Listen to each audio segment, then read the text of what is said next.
Hey guys, welcome back to Kiwi Classics and Customs. Look at this old gem. Now, 64 GTO, first of the Pontiac GTOs. Great little car. Pontiac, decided they wanted to make a muscle car, so they did. They took the Tempest platform, made it a GTO. There's quite a cool story behind them actually. These are not a rare car. They made a few of them. The original sales target, they were hoping to sell 5,000 of them. To kind of at least cover costs of creating this car.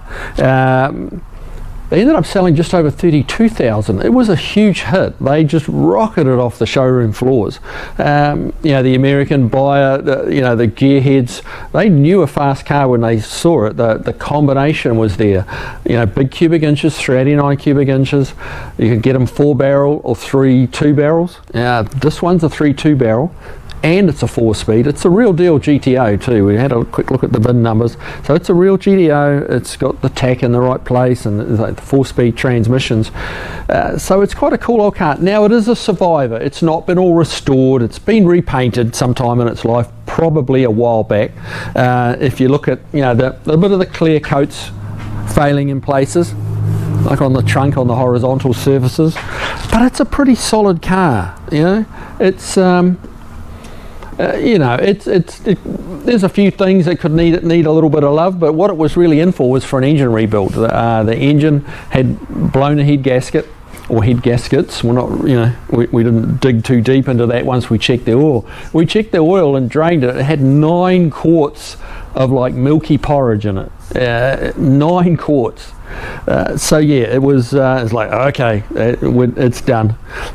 So we plucked it out, sent it up to Tommy's Auto and Machine. They went right through it. It's now out to 400 cubic inches. So it's all new, everything internally, like everything. Right down to water pumps, rebuilt the carburetors, did everything on the engine that needs to be done. And man, the thing goes good. It's only very early stages, so we can't get after it too hard. But yeah, in this package, 3,500 pound car, making 350 horse or 348, ton of torque.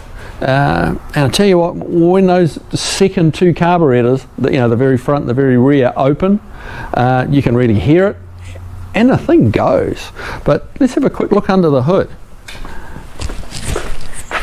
I mean, it's a real authentic old car. It's got the 15-inch Kragers on it, the BF Goodrich TAs. It's not a modern day pro touring hot rod, with 17s or 20s on it.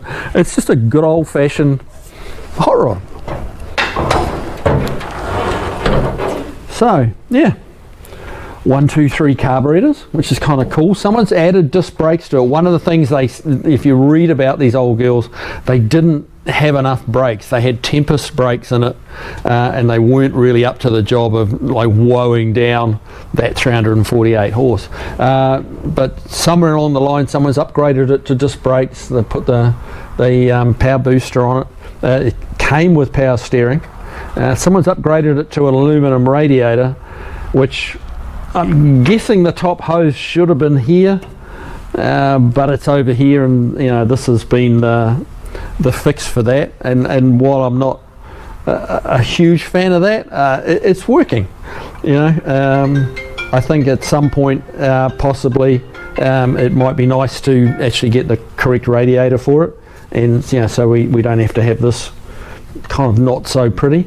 But all the 3 carburetors, went through and rebuilt the carburetors.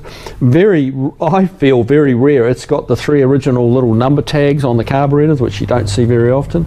So I went through and kitted those, and put an electronic distributor in it.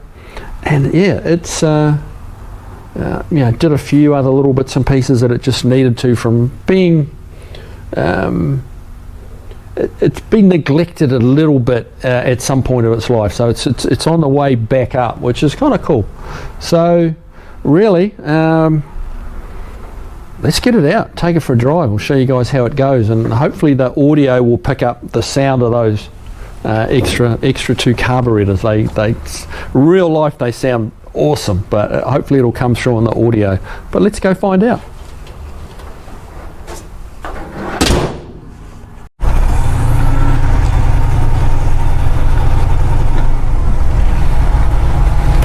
Okay, let's test drive this thing before we run out of daylight.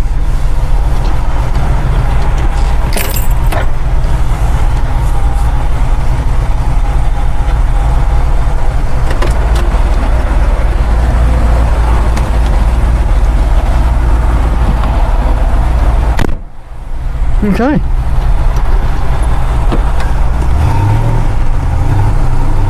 It's got a big exhaust system on it, but it's quite quiet.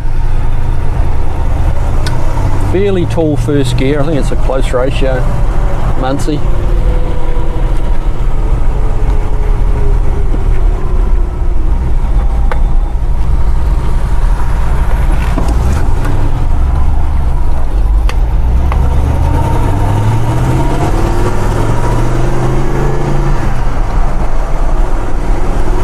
Driving it on the primary carburetor.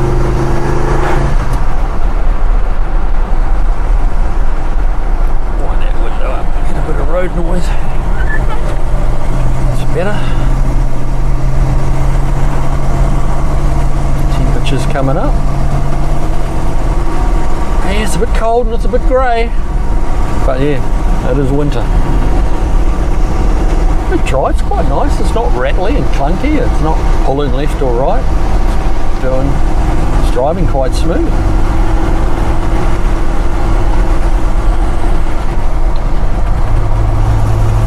But you can definitely drive it. I mean, it's relatively sedately, like on the primary, on the one carburetor.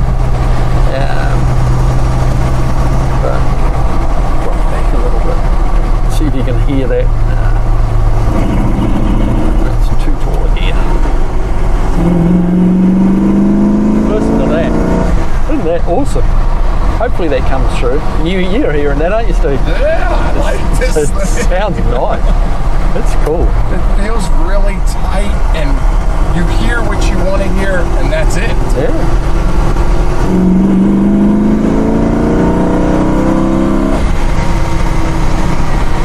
Ooh, and the brakes are super good.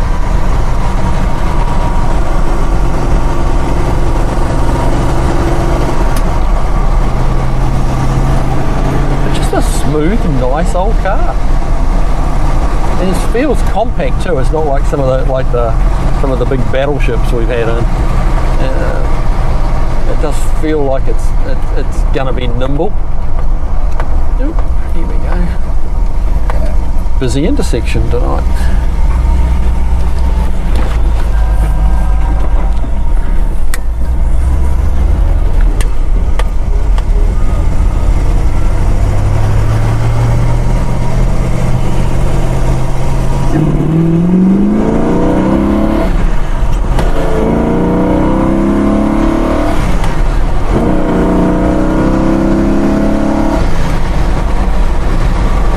Can't complain about how it goes.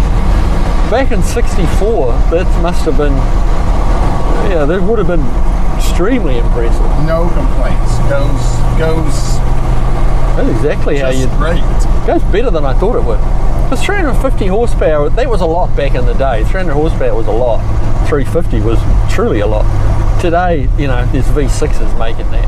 But I don't know. This goes well. It's a different feel. Some of it could be in the transmission and the rear, the way it pulls. Yeah. But that induction noise is just the best.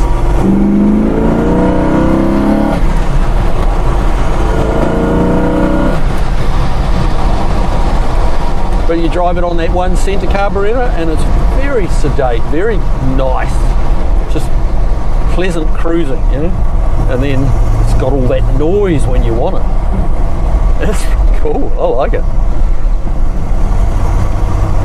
Everything's behaving right on the temperatures and oil pressure. Temperature's sitting right on the. While it's the wrong radiator, it's a big radiator, so it's keeping it cool. It's running right on what the thermostat's holding it at 180. So it's not an overheating car. I can tell you that much. So, man, this thing's nice. I like it. So, I think we can call it a win. It's taken a while, this car. It took a long time to get all the parts and get the engine rebuilt and then, get it all back together. but I think the customer's going to be ecstatic. So I might take this home tonight just to give it a 20-minute run each way, just to make sure we haven't, everything's settled in and nothing's going to rattle free or something like that. It's always nice to put a few miles on it. There's a lot of stuff, put back together, hoses, clamps, electrical connections, all that kind of stuff that potentially can catch you out, as a shop owner. But I'll put 40 minutes on it, and we'll give it a little spanner check and make sure everything's exactly as it should be, and this old girl can go home. So yeah, all right guys, well that's it on this one. Pretty darn happy with it, I gotta say. So yeah, all right, you guys have a good one, and we'll see you on the next video.